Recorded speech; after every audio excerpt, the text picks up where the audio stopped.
கட்டுமான பணியில இப்படியும் பிரச்சனை வருமா? அப்படிங்கிற மாரி தாங்க இன்னைக்கு ஒரு விஷயம் நடந்தது. என்னன்னா, கோயம்புத்தூர் சைட்ல ரூஃப் கான்கிரீட்டிங் இன்னைக்கு காலையில 7 மணிக்கு போடுறக்கு நம்ம பிளான் பண்ணியிருந்தோங்க. பட் அன்ஃபார்ச்சுனேட்லி நமக்கு பிளான் பண்ணியிருந்த ஆர்எம்சி யூனிட்ல வந்து பேட்சிங் யூனிட்ல பிரச்சனை அப்படிங்கிறதுனால கொஞ்சம் டைம் டிலே ஆயிட்டே இருந்தது.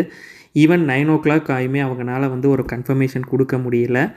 அதனால எங்களுக்கும் வந்து பார்ட்டிகிட்ட சொல்றக்கும் தயக்கமா இருந்தது. ஸோ என்னடா பண்றது? ஏன்னா ரூஃப் கான்கிரீட்டிங் போடுற மாரி விஷயங்கள் எல்லாமே வந்து ஒரு சென்டிமெண்ட் சம்மந்தப்பட்ட விஷயம். ஒரு நாள் பிளான் பண்ணோம்னா, அந்த நாள் நாம கண்டிப்பா அத முடிச்சுட்டோம் அப்படின்னா தான் நம்மளுக்கும் திருப்தி, பார்ட்டிக்கும் திருப்தி. ப்ளஸ் லேபர் வேஸ்டேஜ் எதுவும் இல்லாம நாம ஈஸியா பண்ணி முடிக்கிறக்கான வழி இருக்கும். பட் இதில சேலஞ்சிங்கான விஷயம் என்னென்னா, நெக் ஆஃப் த மொமெண்ட்ல நம்ம கேட்டோம்னா, வேற எந்த ஆர்எம்சியுமே வந்து அவைலபிலிட்டி இருக்காது.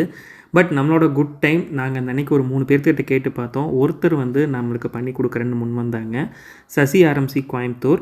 அவங்களுக்கு இந்த நேரத்தில நான் தேங்க் பண்ணிக்க விரும்புறேன். 2:00 கான்கிரீட் ஸ்டார்ட் பண்ணோம்.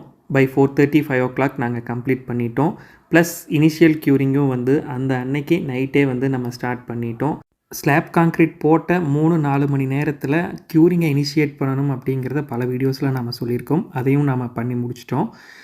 அடுத்த நாள் காலையில தண்ணிய தேக்கி நிறுத்தி க்யூரிங் பண்ணுறக்கான பாண்டிங்க்கான வசதிகளும் நாம பண்ணி முடிச்சிட்டோம். ஸோ அந்த பாத்தி கட்டுற அந்த ஆக்டிவிட்டீஸ் எல்லாமே கம்ப்ளீட் ஆயிருச்சு.